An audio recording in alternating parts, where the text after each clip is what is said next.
नमस्कार दोस्तों, मैं लालटू दत्ता। स्वागत है हमारे इस यूट्यूब चैनल मिस्टर स्टडीपुर में। दोस्तों, पिछली कक्षा में हम लोगों ने सिद्ध साहित्य के बारे में पढ़ा था। आज हम लोग जैन साहित्य के बारे में पढ़ेंगे, तो अंत तक वीडियो पर बने रहें।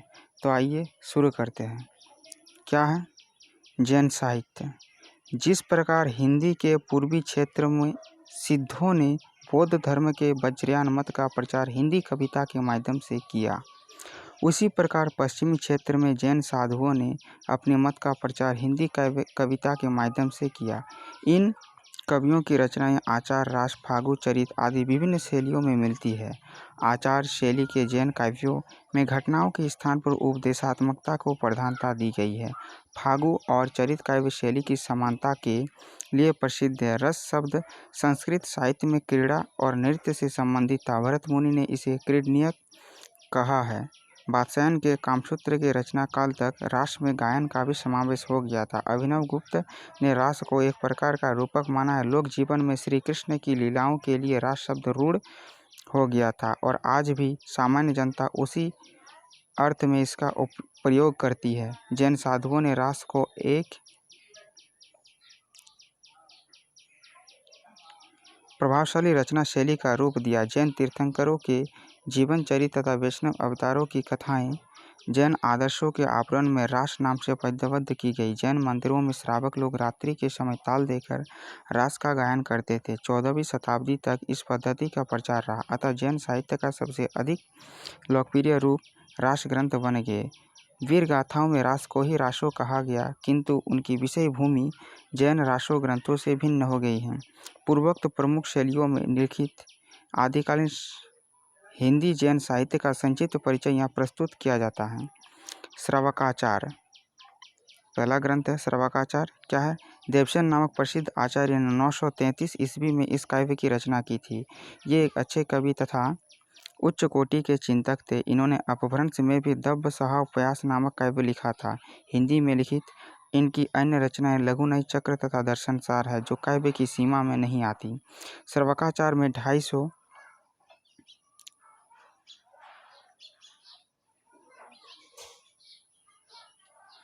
दोहों में श्रावक धर्म का प्रतिपादन किया गया है। कवि ने गृहस्थ कर्तव्यों पर भी विस्तार से विचार किया है। इसकी रचना दोहा छंद में हुई है। एक उदाहरण इस प्रकार है।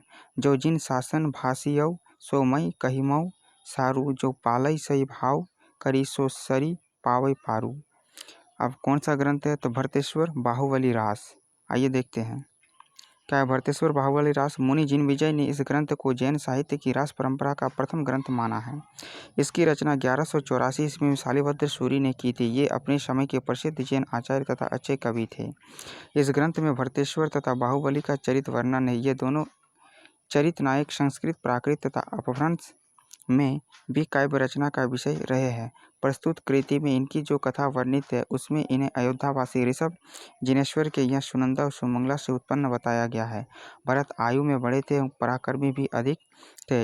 वे योद्धा के राजा बनाए गए और बाहुबली को तक्षशिला का राज्य मिला। कवि ने दोनों राजाओं की वीरता, युद्धों आदि का विस्तार से वर्णन किया है, किंतु हिंसा और वीरता के पश्चात विरक्ति और मोक्ष के भाव प्रतिपादित करना कवि का मुख्य लक्ष्य रहा। अतः वीर और श्रृंगार रसों में का निर्वेद में अंत हुआ।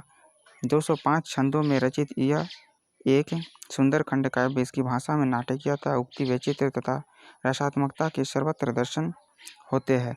आगे की रास या रासो रचनाओं को इस ग्रंथ में अनेक रूपों में प्रभावित किया है। इसकी कविता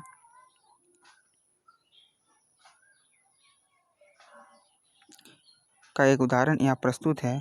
बोल बाहुबली बलवंत, लो खंडी तव गिर गर्व्यू हंत, चक्र सरिसौ चुनौ करियू शैलह गोत्र कुल सहरहूँ।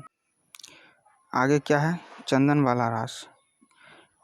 चंदन वाला रास यह 35 छंदों का एक लघु खंड काव्य है, जिसकी रचना 1200 ईस्वी के लगभग आशगु नामक कवि ने जालौर में की थी। इसकी कथा नायिका चंदनवाला चंपा नगरी के राजा दधिवाहन की पुत्री थी। एक बार कौशाम्बी के राजा शतानिक ने चंपा नगरी पर आक्रमण किया, जिसमें उसका सेनापति चंदनवाला का अपहरण कर ले गया और एक सेठ को बेच दिया। सेठ की स्त्री ने उसे अपार कष्ट दिया। चंदनबाला अपने सतीत्व पर अटल रहकर सब दुख सहती रही और अंत में महावीर से दीक्षा लेकर मोक्ष को प्राप्त हुई।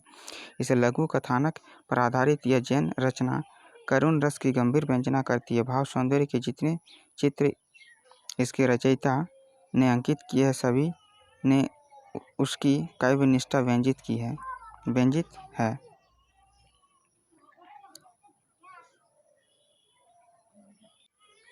अब आगे देखते हैं क्या है स्थूली भद्र रास। 1209 ईस्वी में रचित इस काव्य को जिनधर्म सूरी की कीर्ति माना जाता है।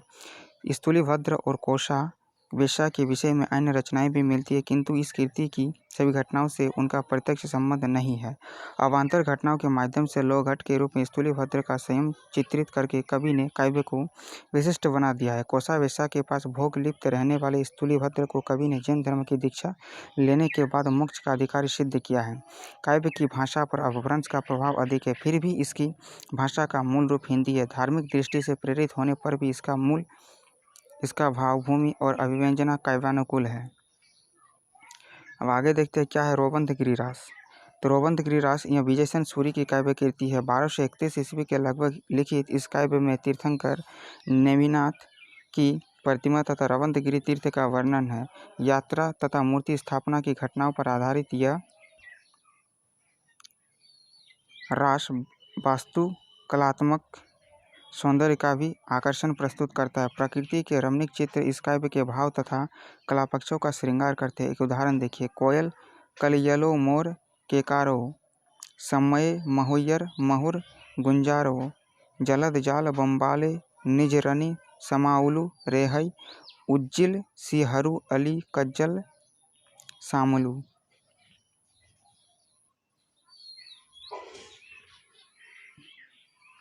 अब देखते हैं नेमिनाथ रास के बारे में। तो नेमिनाथ रास इस काव्य की रचना सुमति गनी ने 1213 ईस्वी में की थी। 58 छंदों की इस रचना में कवि ने नेमिनाथ का चरित्र सरस शैली में प्रस्तुत किया है। नेमिनाथ के प्रसंग में श्री कृष्ण का वर्णन इस काव्य का विषय है और इन दोनों के माध्यम से विभिन्न भावों की व्यंजना हुई है। रचना की भाषा अपभ्रंश से प्रभावित राजस्थानी हिंदी है।